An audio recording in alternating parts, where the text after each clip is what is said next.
Storyblocks Audio.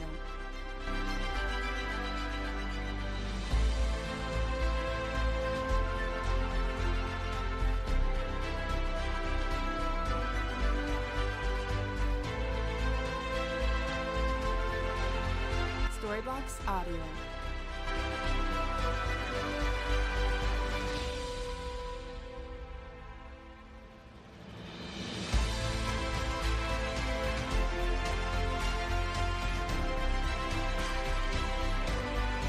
Storyblocks Audio.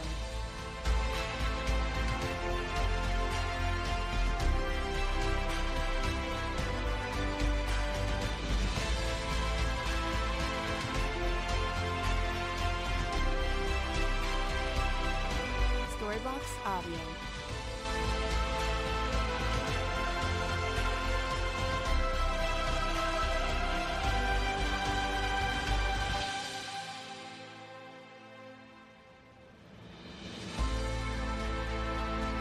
Storyblocks Audio.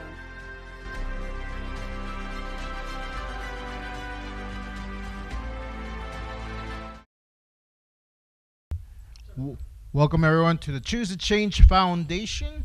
I'd like to thank our sponsor of the day, Rick Brown Family Funeral Home, and everyone watching on YouTube. Be sure to leave a like and a comment. And I don't know if we have any announcements today, but my name is Frank Salazar, and I'm a proud member of the Choose to Change Mentoring Program. The Choose to Change Mentoring Program is a self-supporting Christian-based group sponsored by the Choose to Change Foundation. There is no fee to attend this class, but we do encourage donations from our members and anyone else who believes in what we do. The only requirement for membership is a sincere desire to change your life. We are on a mission to restore families by inspiring, challenging, and equipping men to become better fathers, husbands, and leaders in our community. So if you're ready to change your life, then you're in the right place. Through this program, you will learn exactly where to start your life change journey, tools and resources to keep you going, and a support system to help you reach your goals. The Choose to Change Mentoring Program believes in three key principles of life. One, we believe in the life-changing power of God through faith in Jesus Christ. Number two, we believe that God has already done his part, and it is your responsibility to learn to do your part. Number three, success or failure is a choice, and the choice is yours. So if you're ready, say, I'm ready. All right. So one of the things it says here is that, you know, we believe in having those people that support group, that support system. So every morning we have a text group, and it's a few Choose to Change guys, and every morning there's people sending out, here's a scripture of the day, can I get some prayer, something. There's always something going on, and that's part of our, that we do for the support system, is brothers supporting each other, encouraging each other. And today I was reading a quote on Friends. I forget who said it, but uh, the speaker said, "When I die, I hope to have made 8 men as my friends who will carry my casket when I die." Like, you want to have those people that when you're not here, they're there. They're still there to get your back, to have your back, to help you. And you want that legacy. You When you die, I mean, what are you gonna say? Well, I have this, I have a house, I have whatever, but I don't have friends, or I don't have my family.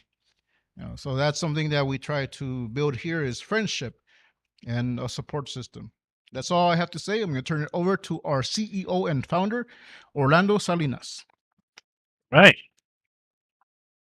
Great job, Frank. Thank you. Man, Frank's doing really good, huh? See that? You haven't seen him in a while, right?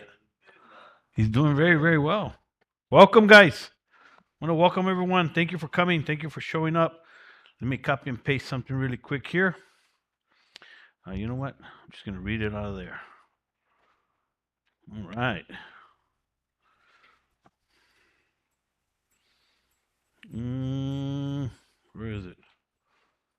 Lost it again. Give me a second, guys. I lost it. Man, in the world? No, I got it here. Let me see here. What if I do this? Oh, there it is. Oop, there it. In the world? What's going on? All right, man. Welcome, guys, to our 90-day transitional reentry program mentoring class. Today we're going to talk about, see if I spell it right, addiction. But I want to welcome everybody. First of all, thank you for coming, visitors. And also want to thank our monthly sponsors. Our monthly sponsors are growing little by little. Thank you so much for being a monthly sponsor. That really helps us. And September 12th is our event, our second annual Believing in the Impossible dinner auction. Going to have more paint and some other stuff. So it's coming together, guys, so keep that in mind. I want to talk about addiction. Addiction. Understanding addiction according to AA is what I want to talk about tonight. Understanding addiction according to AA. And understanding addiction and alcohol, drug and alcohol addiction and recovery is a very complex thing, very heartbreaking, especially for parents, families, mothers, wives. I've spoken to mothers here in the last few weeks, wives, family members who are struggling for their loved one that's in addiction, that's struggling with drug and alcohol, that they don't know what to do. And I put my mother through that, my family through that, my wife through that. Who's put family members through your drug addiction? I mean, it's really wicked stuff, man. And the reason I want to talk about it is because, and why it's so devastating and complex and heartbreaking to family members is for two main reasons. One, because it challenges their faith. You know, they don't want to believe, right? Mothers praying, prendendo velas, praying the rosary, going to church, kneeling on, they do whatever. They don't know what to do. But it challenges their faith because and it challenges their belief system because it just throws them off. Drug addicts throw off their families. Throw them off, man. Way off. And it leaves them with this sense of hopelessness. I don't know if you all realize that, what we've done. And I'm not here to bash anybody. I mean, I'm sure not the one to do that. But I just want you to get a sense of understanding what the other side is going through. We leave our family members with a sense of hopelessness and confusion when they realize that recovery is not just simply sending someone to rehab and they're going to get better. I'll never forget the first time or one of the times I went to rehab. Pobrecita, mi mom, I remember, maybe Diana remembers, I don't know. But they told her that I had to be drunk before I went into rehab. Yeah. I mean, it's crazy, bro, the stuff that people have to go through. So she brought me a 6-pack of beer. I said, okay. It's crazy stuff, man. But that's just, I'm not going to go through why that was the case, but that's just, I mean, they'll do whatever it takes to help us. But I want to talk about AA today. Because, you know, if you Google the history of rehabilitation, the history of drug addiction, the history of, I'll tell you, I've been doing some research. Solutions. You're always going to get ads of rehab centers and luxury rehab centers. Google it and you'll see. And all these, it's all about recovery and it's all about that. But you can't, it's hard to find the root of the problem, the real solution. And I'm here to tell you and this is my opinion, that AA, the program as AA, has been and still is the most effective method of recovery that has ever existed apart from Jesus Christ. I got to make sure I make that distinction. Apart from the church. AA, for the average person, meaning that's not a Christian, that's not religious, that doesn't seek God, AA has been and still is the most effective method of recovery that has ever existed. You're talking about millions of people have gotten sober through this program. And I learned a lot from it. I spent 5 years in the AA program, and I learned a lot from it. And I wanted to share some things about this program because I want to recommend, I always recommend books. Well, I want you to consider getting an AA book. This is my little book that I got about, 18 years ago. And also I'm going to share a story that I don't share very, very much in this room, but I think I'll share it tonight. But I got this book about 18 years ago. I don't know. I think about 18 years ago. I don't remember. AA book. And the reason I want to share about this is because Choose to Change is kind of was started the way I designed it, the way I built it was based on my experience of years of researching, going through things and seeing. And this little book, apart from many other, put a lot of things into perspective for me. And I brought it because it has all. I wanted to stay sober, man. I wanted to change my life. I wasn't messing around. And I wanted to just share a little bit of this book that caught my attention and why I'm talking about it today. Because in our world, I always talk about, I've asked people, what are our solutions to addiction? What are the solutions to changing our life?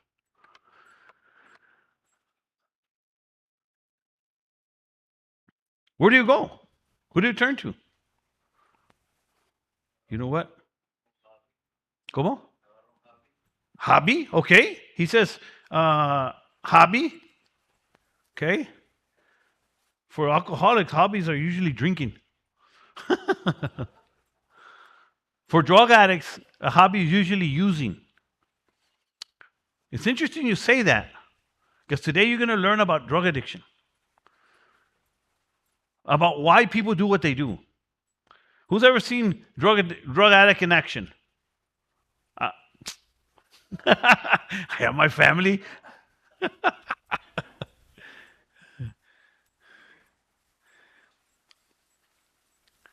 Let me read my scripture. I didn't read my scripture, and I lost it again. Raza. ¿Cuándo será el día?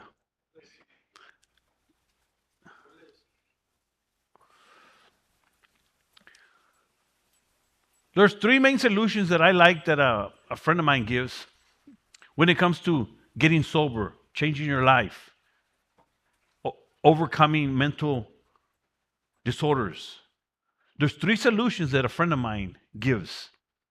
He says, you can go to doctors. He says, and the doctor, mental doctor, who will pull out a book called DSM, and this is their Bible of mental disorders. This is what they go by. This is what they talk to you. They diagnose you, and they say, you have mental disorders, and this is the name of it. They get it from this book.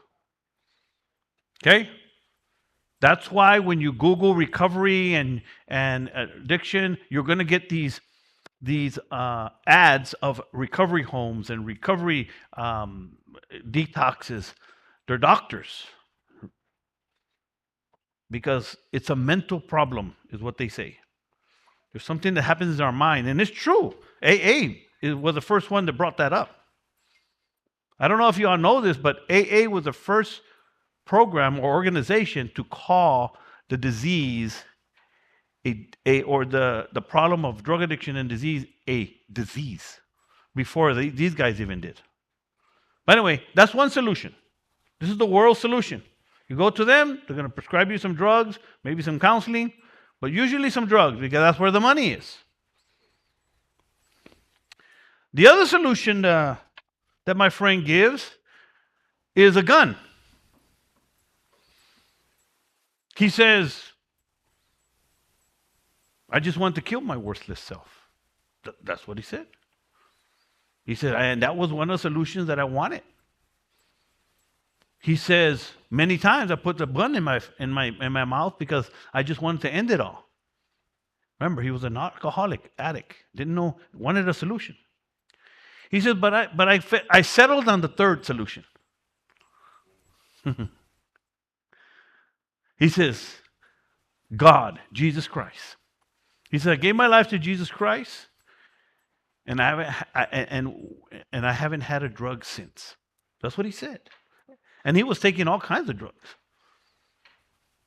Prescription drugs, alcohol, cocaine. And I like what he says. He says, in this book, he says there's no solution.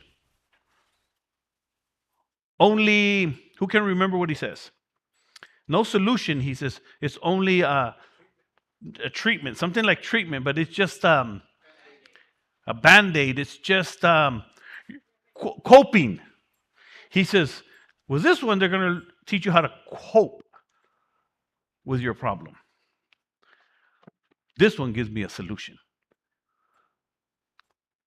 And we're going to get back to that here in a minute. But those are the options that we have when it comes to recovery. So imagine a mother or a wife trying to figure out how to get help for the family member. It's crazy. So let me help you understand a little bit about the program of AA. I want you to think about this because I want you to read the book. Read the book. Pick it up and read it. Especially if you were a drug addict and alcoholic, you'll start understanding a little bit.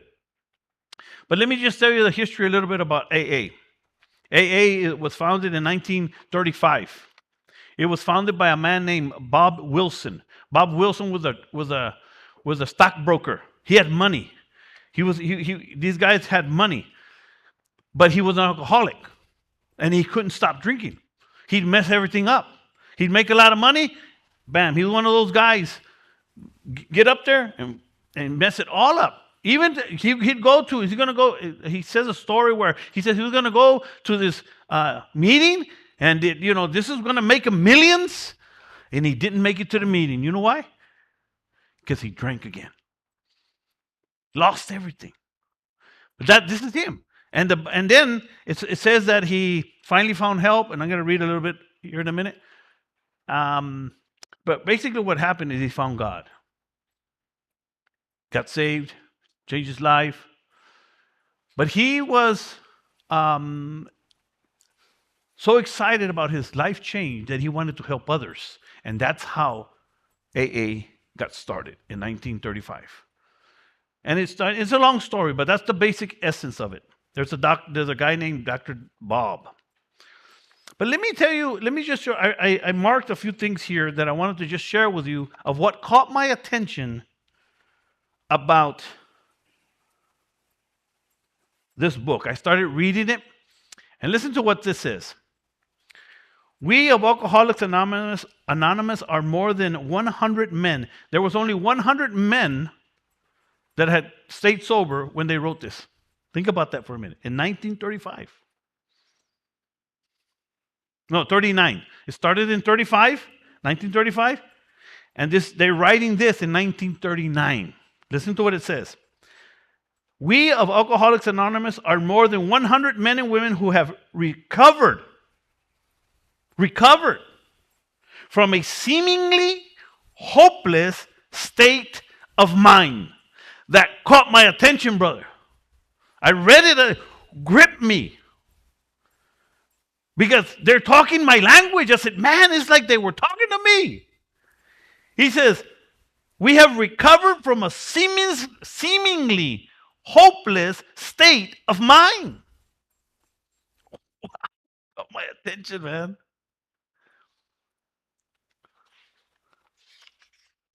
There's another thing that caught my attention. Because I was a Christian when I was reading this stuff. I knew about God. I said, Jesus Christ can help me. Just don't know how. Listen to this. From this doctor, the broker had learned the grave nature of alcoholism. Though he could not accept all the tenets of the Oxford group, that was the Christian group that he had got saved in. He said he couldn't grasp everything. He said he was convinced of the need for moral inventory, confession, and personality defects, restitution to those harmed, helpfulness to others, and the necessity of belief and independence on God. He didn't quite understand that. And all this is going to come together here in a minute, guys. Just stay with me. But he said, man, there's something about this God stuff. And I'd go on reading more and more. And this is where I got the idea of that you must believe. You must want it. You must want it with everything you have. You must do it this, and you must do that. I hate it when somebody told me that you must, right? But when this guy started telling me that word, I started looking at it differently. Because there's some things that you must do if you're going to change your life. Am I right or wrong? There are just some things that you must do. Period. And this is where I got this from. I said, wow, look at this guy. Listen to what this says. He says, the physician who at our request gave us this letter has been kind enough to enlarge upon his views in another statement which follows. In this statement, he confirms, it's a doctor, he confirms what we who have suffered the torture of alcoholism and drug addiction must believe. He said, you got to believe this. This is why I talk about the mind a lot. Because there's some things that you have to change. Some people say, well, I don't believe that. Well, then go on about your business. There's some things you're going to have to change about faith, about God, about believing. He says, so that word caught my attention. That you must. And I kept on doing it more and more as I read. Here's another thing that caught my attention. Look, I'm telling you because this is where I was putting all the notes. See that?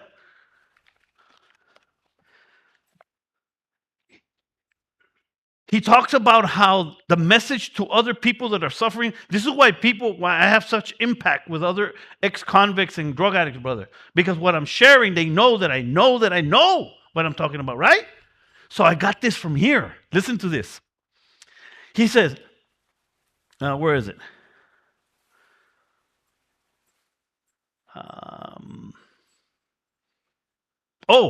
And another thing I'm going to share was the same thing, is that this is why some people think, I remember, I think I'm a little softer now, but some people used to tell me I'm too hard.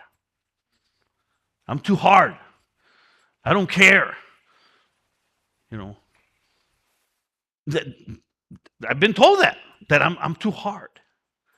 This is why I learned this. Listen to what this says.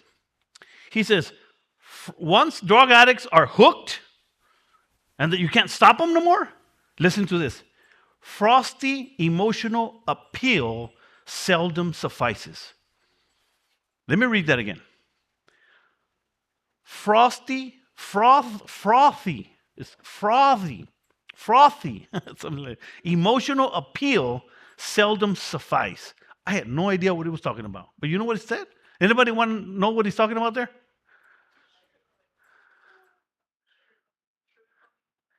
This is what frothy emotional appeal is. Check this out. Here's what it is. Ay, pobrecito, Chaveria, you're gonna be okay, mijo. Just come on, let's come home. No, you keep on drinking. It's gonna be okay. That's frothy emotional appeal. Love. And yes, we need love. You know what I mean? But that's what our wives gave us. But they didn't know better. That's what our mothers gave us. My mother would have gone to prison for me if she could have. That's what he says. That stuff, it don't work. He's telling it right here. He says, it don't work. Listen to this. The message which can interest and hold these alcoholics and drug addicts must carry depth and weight. In nearly all cases, their ideals must be grounded in a power greater than themselves, God. See, this is what was catching my attention about this book.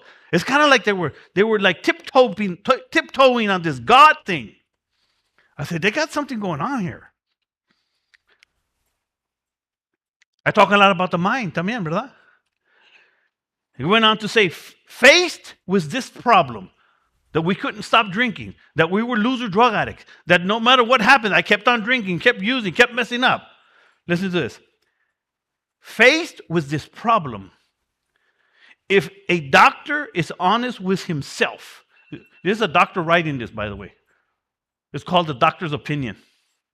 Everything I'm going through here is called the doctor's opinion. And it's a doctor writing this letter. He says, although faced with all these problems, seeing all these drug addicts and alcoholics, they can't get sober, hopeless. If a doctor is honest with himself, he must sometimes feel his own inadequacy.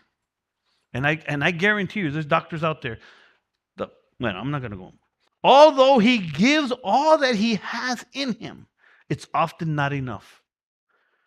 One feels that something more than human power is needed to produce the essential psychic mind change. We need God. That's where I'm going, brother, by the way. That's the foundation. Talked about 3 types of addicts. No hope.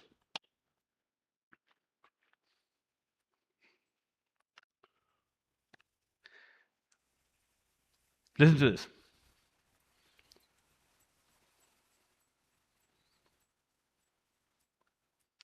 About a year prior to this experience, a man was brought in to be treated for chronic alcoholism. He had but practically recovered from a gastric hemorrhage and seemed to be a case of pathological mental deterioration. In other words, this doctor saying, this guy is done. Está frito. He says, he had lost everything worthwhile in life and was only living, existing. One might say, just to drink. And he frankly admitted and believed, this caught me, that for him, there was no hope.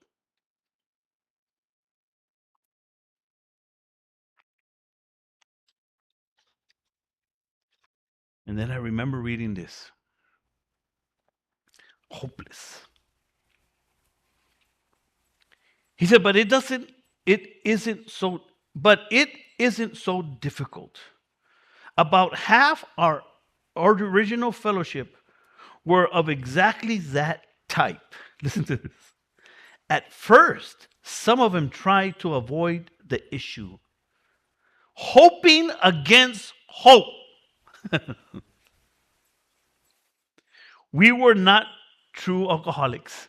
And I was hoping against hope that I could drink and be normal. Hoping against hope.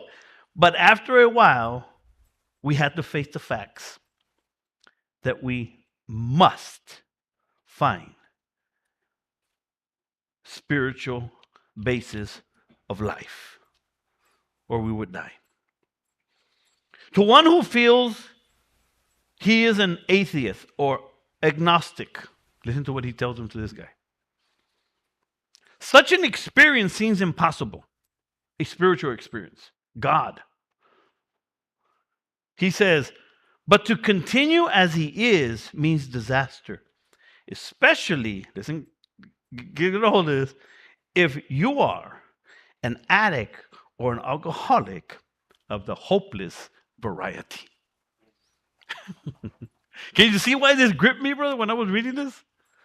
Wow. God. He says, man, it's a hopeless variety. So many of men and people, and we've talked to a few just recently. I just talked to one today. He says, I can't stop using. I can't stop drinking. Help me. Pray for me. What am I supposed to tell him? He's what they call hopeless variety. God calls it sin. This is why we teach as a Christian that we must die to who? To self. Because we're hopeless without God.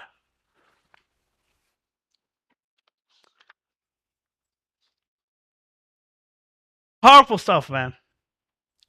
So the AA program started catching my attention, and I remember I had this guy. He was my sponsor. That's what they do. You have a sponsor. He worked with me, and he taught me some things, man, that changed my life. But according to AA, let me explain to you what addiction is. If someone asked you, what is addiction? What would you tell them? Anybody want to challenge that one? If somebody asks you, what is an addict? Why is it that they can't stop using? Why don't they? I heard so many times mothers and brothers and sisters, why can't you just stop? Who's ever been told that? Why can't you just stop? Because according to AA, here's the reason. The problem of an addict, being an addict, according to AA, is a threefold problem, or is a threefold problem. It's a problem of the body, a problem of the mind, and a problem of the spirit. So let me repeat that. According to AA, it's a threefold problem. A problem of the mind, a problem of the body, and a problem of the spirit. The body problem is called an allergy. Remember, I'm talking about what AA talks it. They call it an allergy of the body. It says, we drink and use and get an allergy of the body. The allergy is called causes something that they call the phenomenon of craving. In the doctor's opinion, it says like this: we will leave, and we have said and so suggested a few years ago that the action or the reaction of alcohol or drugs on the bodies of chronic addicts and alcoholics is a manifestation of an allergy. That is the phenomenon of craving. Is limited only to this class and never occurs to normal people or normal average drinkers. So what is he talking about? What he's saying is that when we drink, we want another one. And we develop this craving that we want more and more and more. When we use, when we snort, we can't just have one, right? Or no, that was me. We can't just have one. Or we just want one more. Right?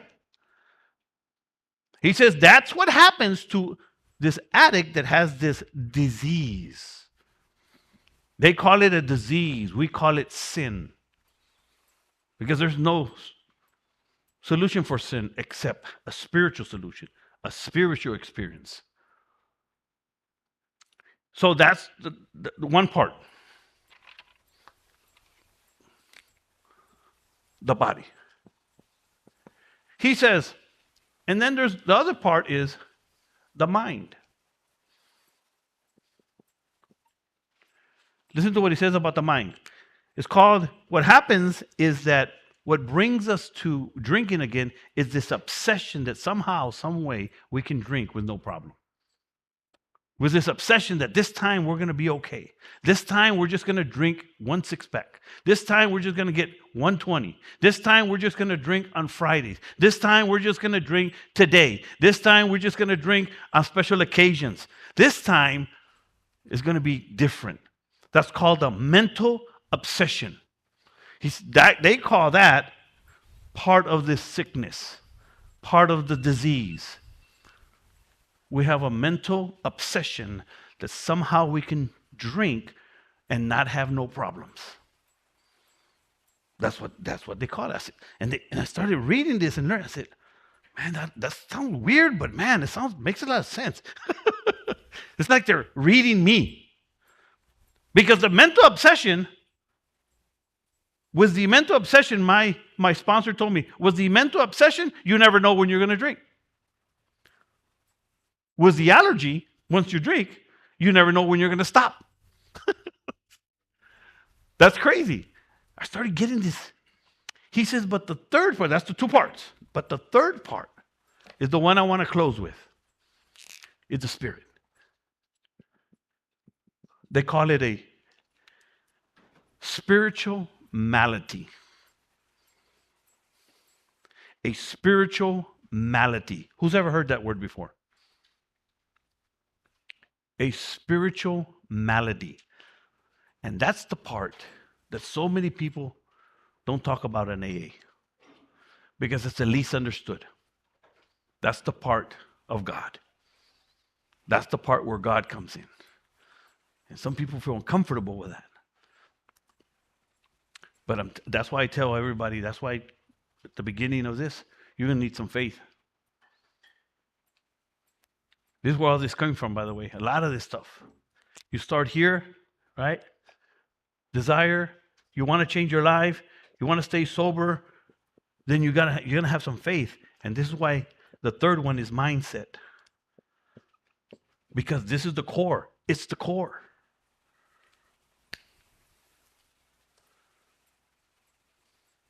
Spirituality. Listen to this. Let me give you the definition of spirituality according to Google. Raza, ¿dónde lo puse? Otra vez, lo perdí.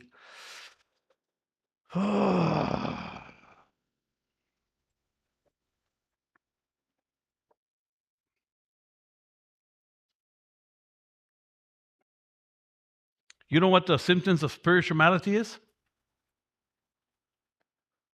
Spirituality is something that's not physical, not tangible. Let's look it up. Hey Siri, what does spiritual malady mean? Aquí está, mira. Here you go. We're going to look it right up. And it's not the one I wanted.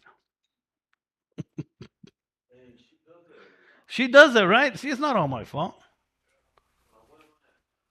Spiritual malady. This is how I looked it up. Still didn't give it to me. Here it is. From a spiritual perspective, the name really.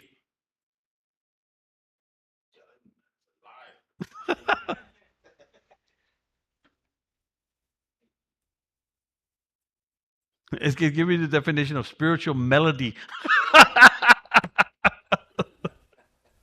Anyway, what he's saying is that our problem is the spiritual malady of our disease or our problem, which is the spirit.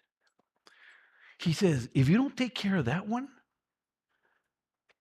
you're not going to make it.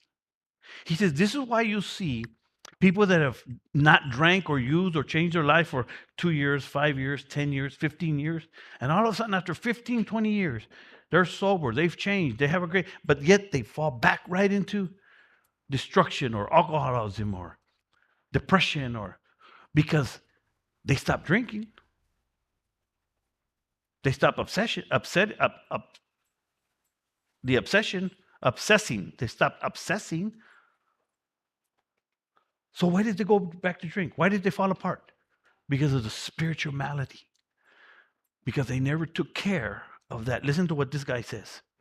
He says, this one writer said,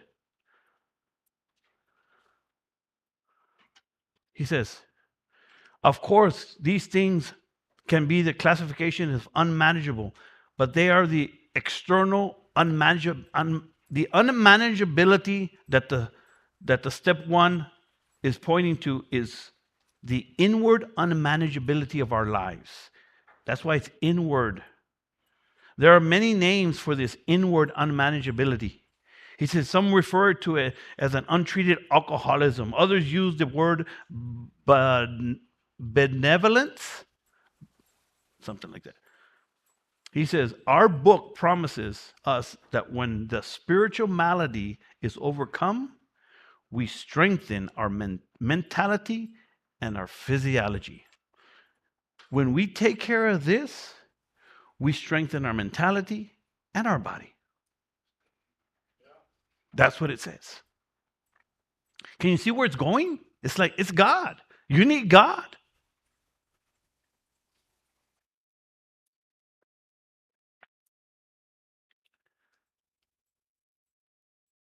Let me give you the symptoms of spiritual malady. Being restless, irritable, and discontent. Doesn't spit out. Why? Because you don't have God. You don't let Jesus Christ in your heart. Having trouble with personal relationships. These are symptoms. Not being able to control your emotions. So you remember what we said that malady was? It was something that's not physical, not tangible, not something you can't grab. That's what spiritual malady is. You can't see it. You can't touch it. You can just, yes. It shows itself through restlessness, irritability, and discontentment. Something inside. You're not able to control your temper, your emotions. This is why we need God. This is why we pray.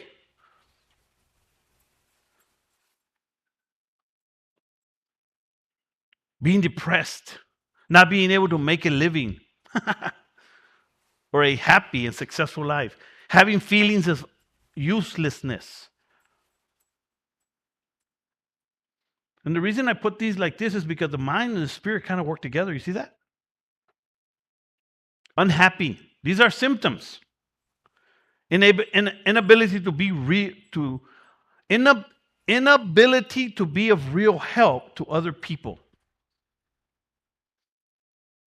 Being like that actor who wants everything to run his way or the show to go his way.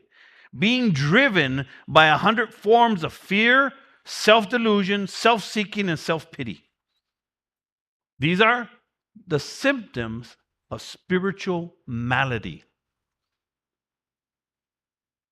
Self will run riot. That's when you say, I don't give. And you're off. That's called self will run riot. Leading a double life. Symptoms of spiritual malady.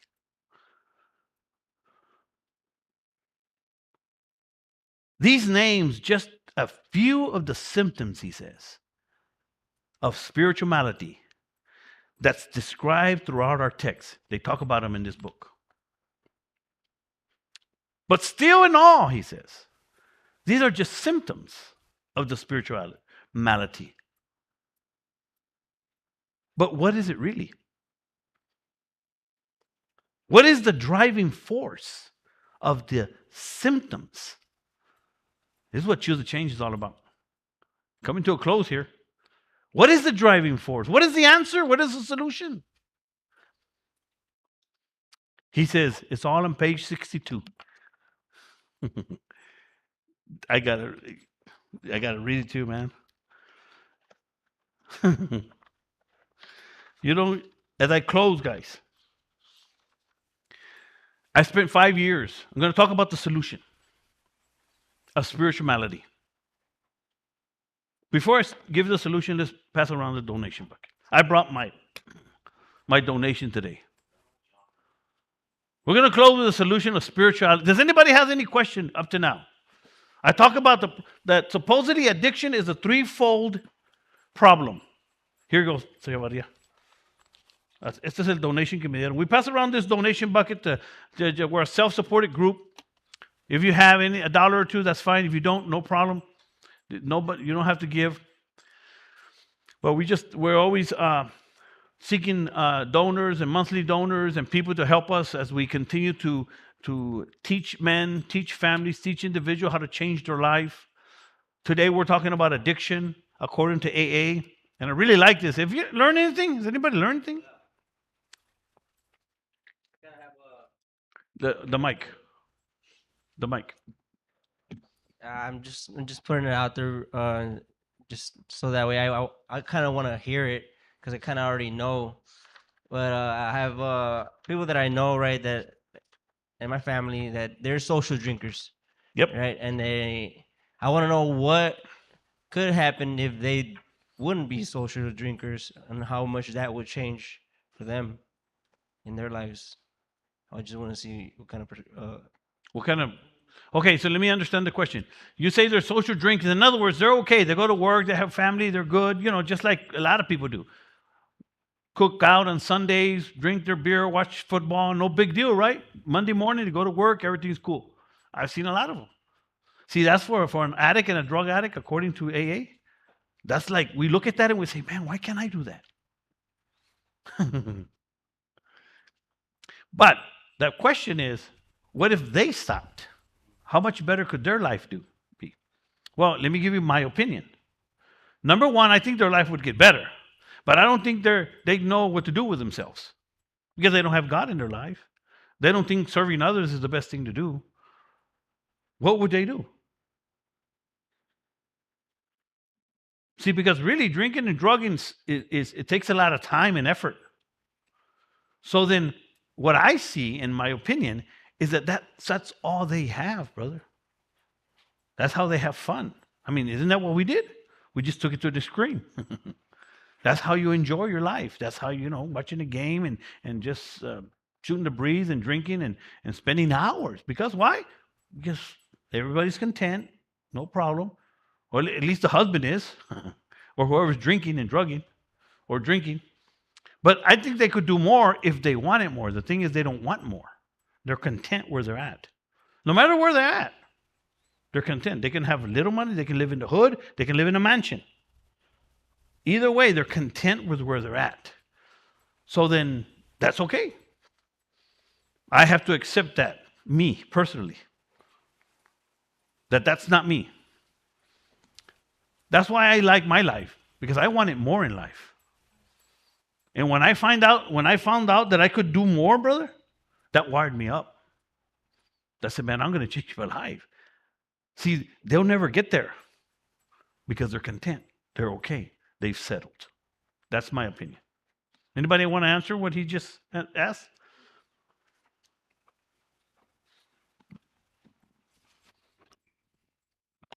I had a friend that was like that, and um, it kind of felt like like he would look at people like me and stuff like that, and it gave him a reason to believe more in what he was doing, and looked at me like I'm not like you.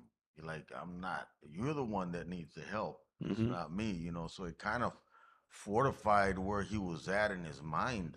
Uh, Unfortunately, because of that, él podía tomar todo lo que quería. Unfortunately, a few years down the road, got sick. The actual addiction didn't bring him to a halt, but because he was able to control his addiction and still drink and live normal life, he ended up picking up health problems that What we call a normal life. normal life Yeah.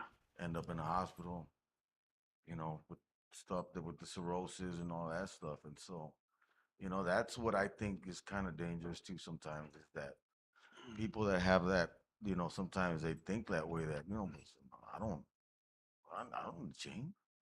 I'm doing just fine. Is you.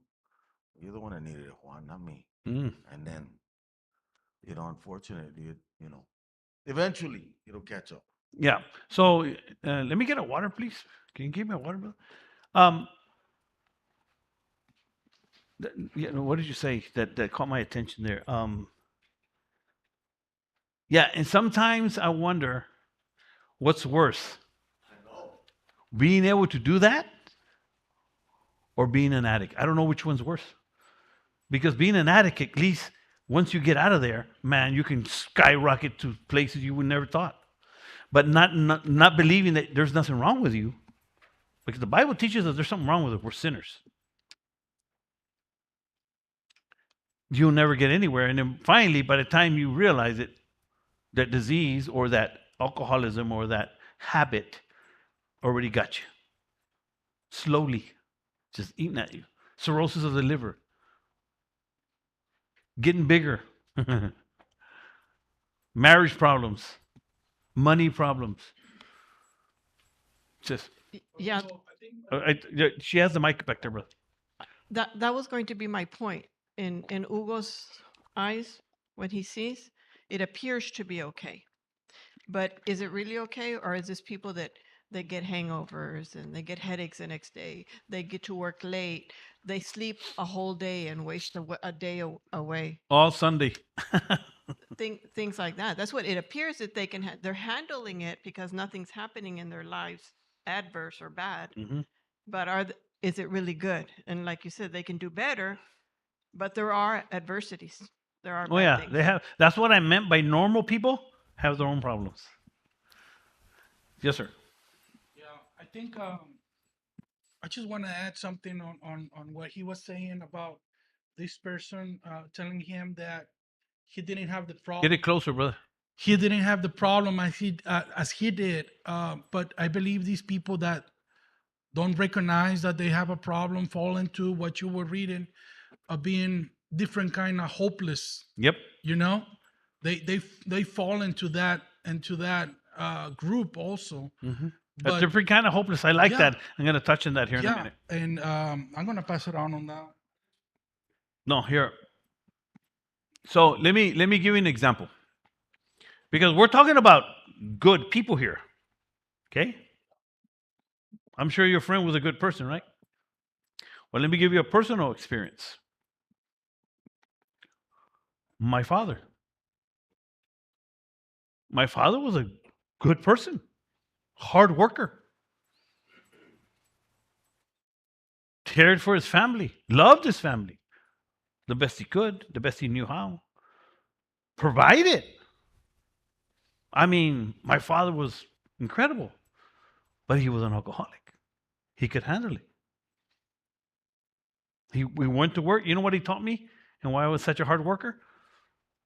I remember I worked for him for about a year. And he knew I drank. He probably knew I did a little drugs. He probably knew. He just never told me anything. But I got like 10 minutes late to a job. I was supposed to be there at 8. And here's all he told me. He said, son, I don't care what you do. If you drink all night, that's up to you. But I want you here at 8 o'clock. And he walked his talk. My father could get home at 12 or at 3 o'clock in the morning or 5 o'clock in the morning.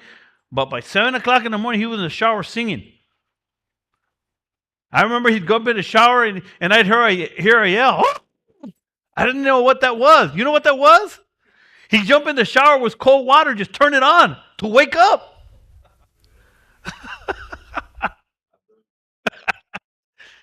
But my point is, by the time he was 60,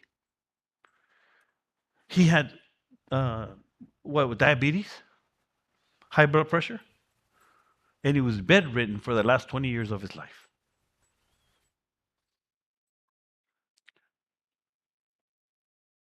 So, and the family was, my mom had to take care of him. So that, man, it's already 8 o'clock, man, but that's going to bring me to a solution. Y'all give me 5 more minutes? Yeah? The solution to this, listen to what we're talking about, the system, the symptoms of spiritual malady. He says, but what is it though? What is the driving force? Listen to this. Selfishness, self-centeredness. This we think is the root of our problem. This is why I teach what I teach, guys.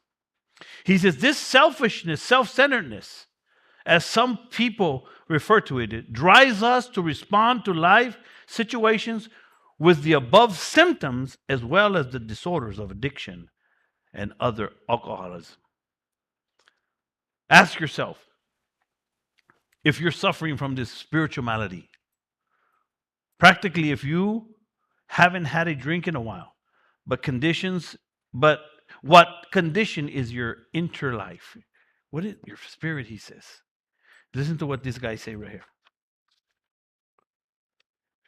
He says, an actor of a life, I'll read this and then here's what usually happens to a guy with spirituality, with this problem of selfishness.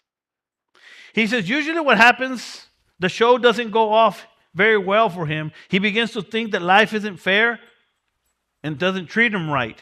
He decides to exert himself more. He becomes, on the next occasion, still more demanding or gracious, as the case may be. Still, the play doesn't go his way. Admitting he may be somewhat at fault, he is sure that it's other people's fault more than him. He becomes angry, self-pitying.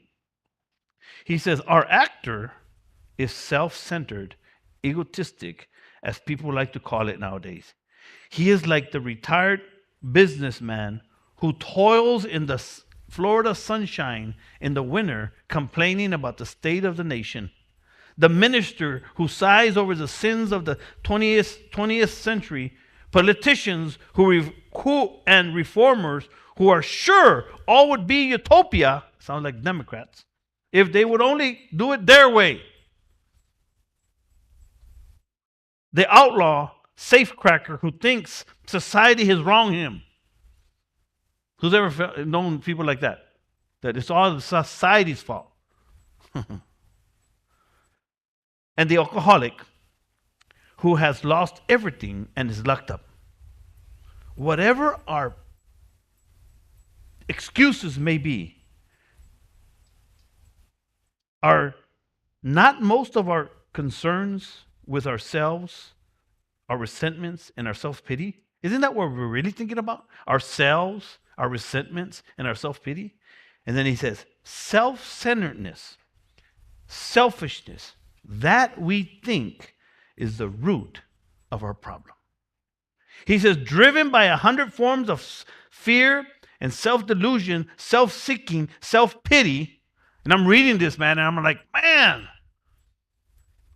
He says, we step on the toes of our fellows, and they retaliate. Sometimes they hurt us, seemingly without provocation. But we invariably find that at some time in the past, we had made decisions based on self, which later placed us in a position to be helped. Listen to this. So our troubles, we think, are basically of our own making.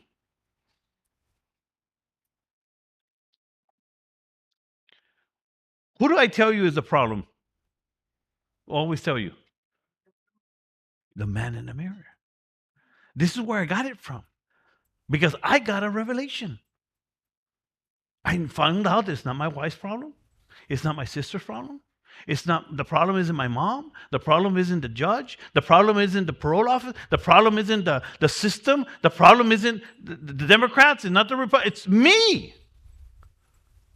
That's the problem. And if I can deal with that spiritual malady, and I did. I got saved. I gave my life to Jesus. I said, help me, God.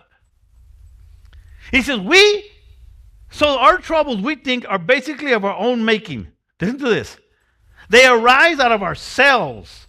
And for the alcoholic or the addict, the alcoholic and the addict are an extreme example of self-will run riot. Man, and I got it so clearly, brother. when the self-will run riot, I'm going to get another hit and I don't care who I have to kill. That's self-will run riot. That's the spirituality, the core of the spirituality problem. It's a spiritual problem. I get it now. It's not a social problem. It's a heart problem. That's why you hear all these politicians and everybody talking about we're going to do this, we're going to do that, and rehab center. No. It's your heart. You have a problem with the heart. You're selfish. You're self-centered. You need to die. Right? You need to die.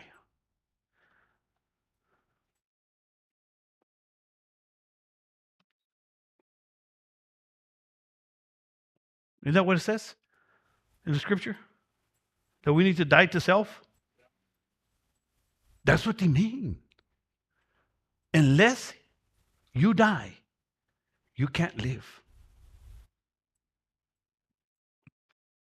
That's the gospel.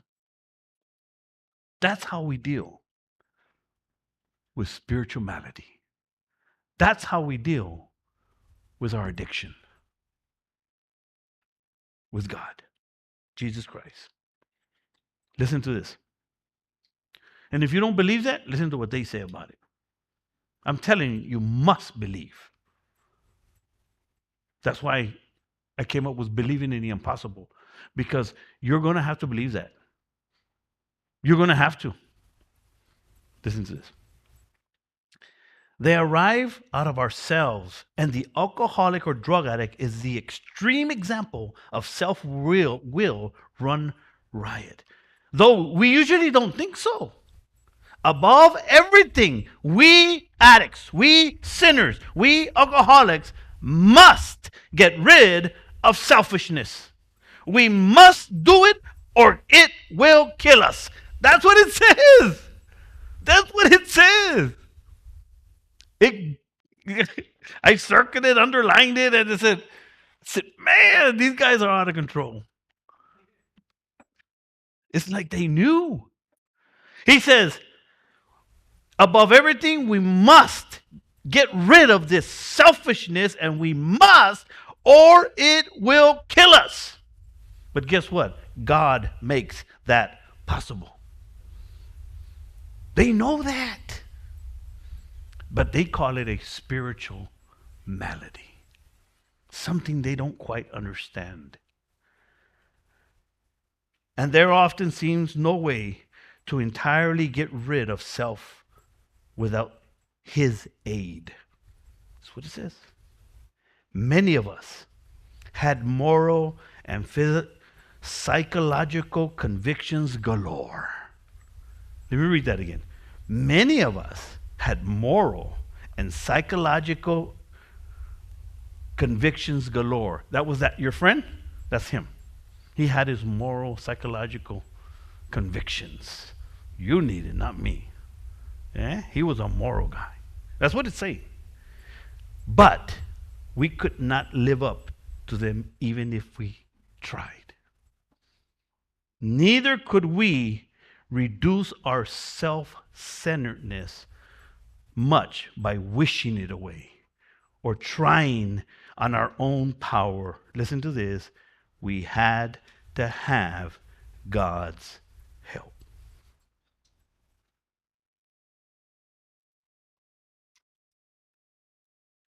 So what I'm saying is that we're on the right track.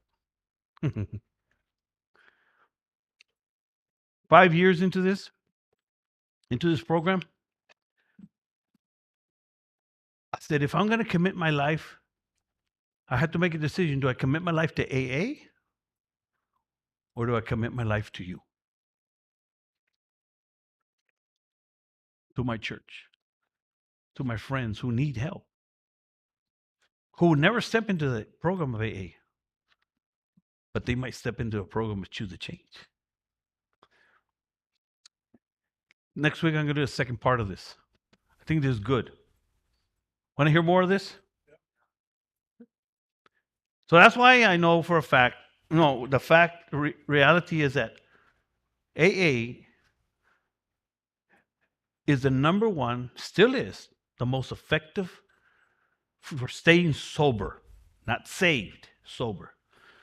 But you're not going to find that in the world. You know why I believe the world won't tell you that? Because they don't make money. It's free of charge. Just like the gospel. This guy had something going on. Guys, that's all I have today. Well, thank you everybody for coming. Does anybody have any last comments or? Nobody? Nobody? Thank you for coming, guys. We'll see you next week. God bless you.